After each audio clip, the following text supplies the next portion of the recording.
Hi, first of all, I want to thank to the 15th International Conference on the Arts and Society and all the people that make it possible. My name is Pilar Suescun and I'm from Colombia. I'm a graphic designer. I have a specialization in photography and a master in plastic and visual arts. I'm interested in photography not just as a technical media but as something that could be problematizing as a historical and theoretical topic, especially in the Latin American context. I work as a teacher in different universities in my country. My presentation reports the current state of my research for the PhD in Art and Architecture at the Art School of the National University of Colombia, one of the most important universities in my country. I developed my work in the research line of history and theory of art in Colombia and Latin America. The name of the thesis is Urban Ruins as an Allegory of Transience in Latin American Photography. The work is currently ongoing. During the end of the 20th century and the beginning of the 21st, it is possible to observe that several Latin American artists were interested in the city and the urban tensions related to particular social conditions. In their works, those artists used the photography to make visible some transformation processes that determine the shape of the cities, such as decay and deterioration. The loss of the original function, the abandonment, and the ruin can be recognized as different phases through which the cities present in Latin American photography go through.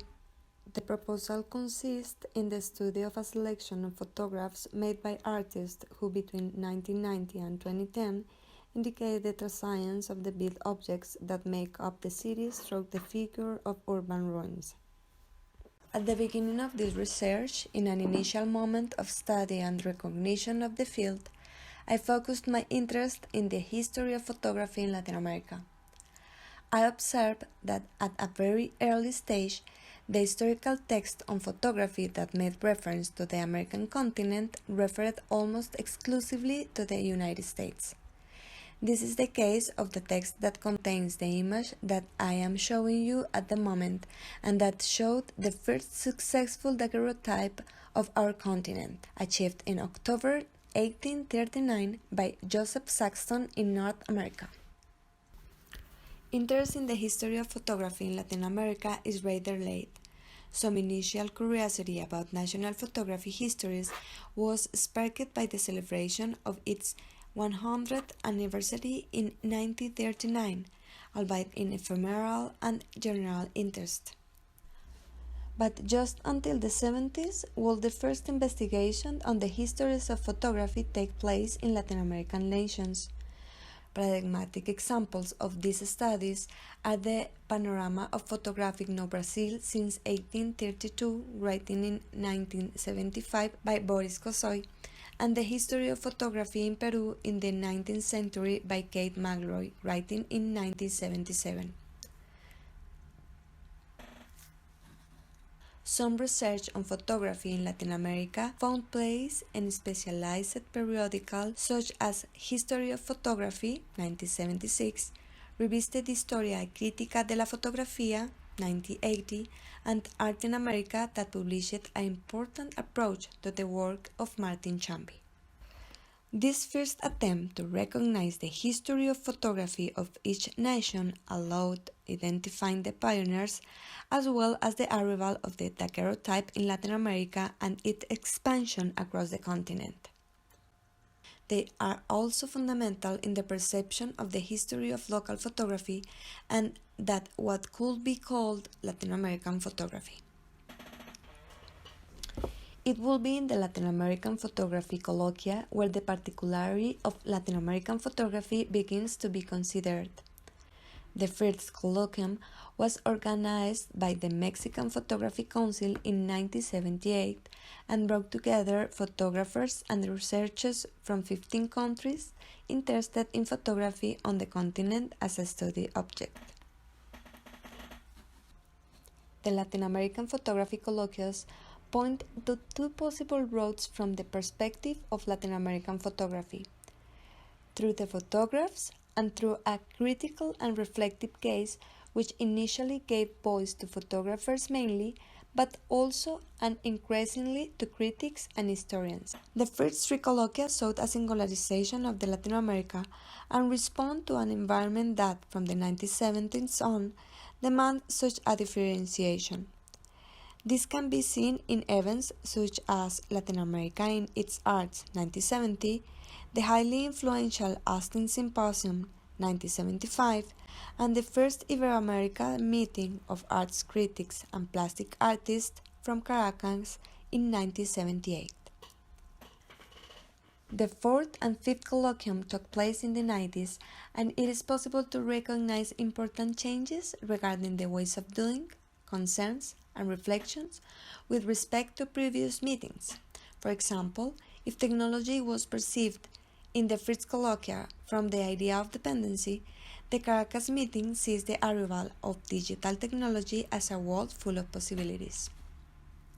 In the 90s, the use of photography within arts was diversified, responding to a diversification of art itself and made possible the appearance of new spaces and forms of visibility of images and study on the concerns of photographers, critics, theorists, and historians of Latin American photography. Fundamentalist positions on Latin America are no longer established, and instead, interest in technological change emerged in photography as a trend related to the beginning of globalization. At the beginning of the 90s, Latin American photography begins to be considered and to consider spaces that allow different approaches to the history of local photography. Festivals and exhibitions have determined the look to and from photography, and it is in the catalogs and exhibition of these events that it was possible to recognize how some Latin American artists use photography to show their interest in the city and its vestiges. Many of those photographies that shows Latin American cities point out the deterioration and decay and respond to social conditions that leave their mark on architecture. Among the photographs of transformation processes related to the decay and deterioration of the city, this research focuses on those in which the presence of the ruins predominates, and it is in accordance with this that the cases study selection was made. The selection works are 1996 by Carlos Garaycoa from La Habana, Cuba, Diptych 71 belonging to the work on Sustainable Cinema by Maski Collective, Bogotá, Colombia, 2005. Skeleton Coast by Alexander Apostol from Venezuela, 2005. Demolitions by Fernel Franco, 1990, from Cali, Colombia. No Architecture by Collective Trailer from Bogotá, Colombia, 2005. Matadero Car UE 2001 from the Salomones series by Esteban Pastorino from Buenos Aires, Argentina. But how to contribute to the history of Latin American photography based on the selection of photographs of urban ruins? It is at this point that the concept of allegory proposed by the German Walter Benjamin comes into play, a concept that was mainly characterized in the second part of the origin of the German Baroque drama, the Trauerspiel. In Benjamin's characterization, the allegorical concept is marked by history and becomes significant only in its phases of decline. It is the dynamic between these two vectors that makes the concept relevant to achieve the goal of contribute to the history of Latin American photography through the select photographies of urban ruins. The research seeks to use the concept of allegory proposed by Walter Benjamin to propose a history of Latin American photography focused in a selection of cases from the period between 1990 and 2010. The application of the concept of allegory to the study of contemporary art appears for the first time in the writing of Greg Owens, Benjamin Bucklock, Joel Feynman, and Stephen Melville in October and Art Forum magazines, and all of them recognize the influence of Walter Benjamin's postulates. As a concept, Benjamin characterized allegory as a form of expression, pointing out two moments: an old or primitive form linked to the symbol, which is inscribed in a theological context, and an update of this conception framed in a secular processes that take place in the 16th century, in which the allegorical is stripped of its edifying dimension. Differentiation from the old symbolic conception leads Benjamin to characterize the allegory, pointing out its characteristic as a form of expression. The author gives a melancholic tone to the allegorical that relates to a problem of the time and the form of a certain object, proposing a constellation that changes according to the object it deals with. In each constellation, the concept is related to other concepts that gave it historical specificity. This indicates that the development of its formal language depends on the moment that determines it, indicating a relationship of greater depth between the ruins, the decay of the cities, on their temporal dimension. In each constellation, this concept is related to other concepts that give it historical singularity. This indicates that the development of its formal language depends on the moment that determines it, indicating a deep relationship between the ruins, the decay of the cities, and their temporal dimension. In the research, the concept operates based on three aspects pointed out by Benjamin, all of them intercepted by a historical dimension. First, the relationship with the fragment. Fragmentation constitutes one of the principles of the allegory.